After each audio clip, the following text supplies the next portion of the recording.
Hey, Daryl here, and this is my daily devotional. I'm convinced that man was not created to handle power. I'm convinced by evidence of Scripture and observation of man that whenever a person is given great power, it has a psychological effect on them that causes them to falter.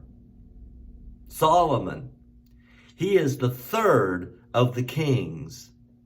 Remember, Israel wasn't happy, governed by theocracy, governed by God. Looking into the world, they said to God, let us have a king like the others. And after whining long enough, God said, you can have a king. And so King Saul, he began terrifically. But yet, as he grew older and he grew more and more jealous of David, he became an awful king. David then took the throne, the second king. And David had his issues, such as the sense of taking Bathsheba to be his, the power, that sense of entitlement to send out her husband Uriah to the front lines to be killed. David does eventually grow back towards the Lord and become a godly man, but he had great struggles in the power. And then Solomon, David and Bathsheba's second son, became the king of Israel. And it seems Solomon was terrific in that role, praying to God for wisdom, becoming wise. And then God saying, since you've asked for wisdom and discernment, I'm also going to allow you great wealth. And he built a fantastic palace and built unto the Lord a tremendous temple. But then as he grew old, we come to 1 Kings chapter 11. And after bragging on Solomon, Scripture finally has to say, however. Oh, it is after the however we learn of the downfall of Solomon. However, Solomon loved many foreign women, besides Pharaoh's daughter, Moabites, Ammonites, Edomites, Sidonians, and Hittites.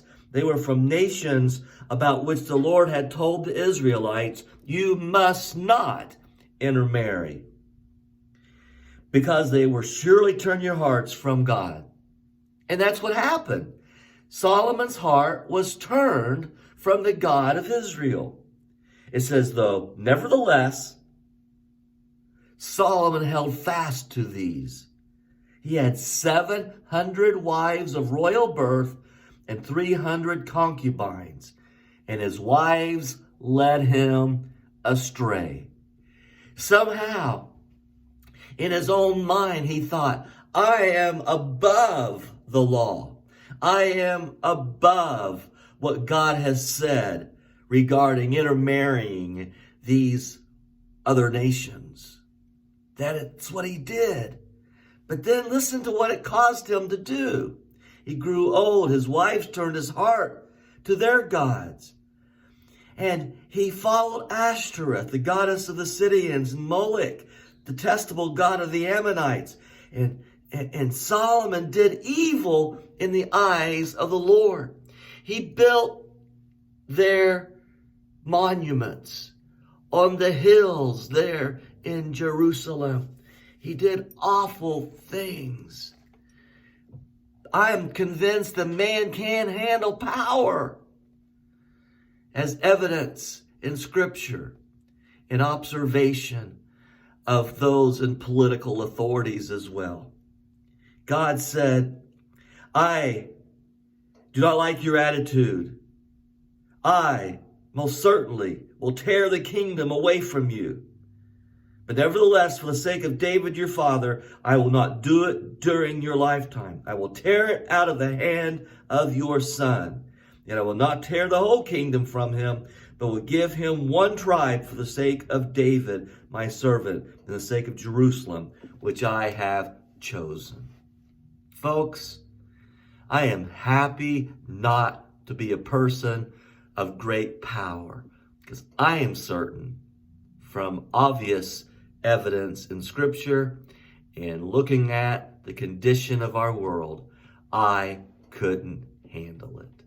God bless you. Good day.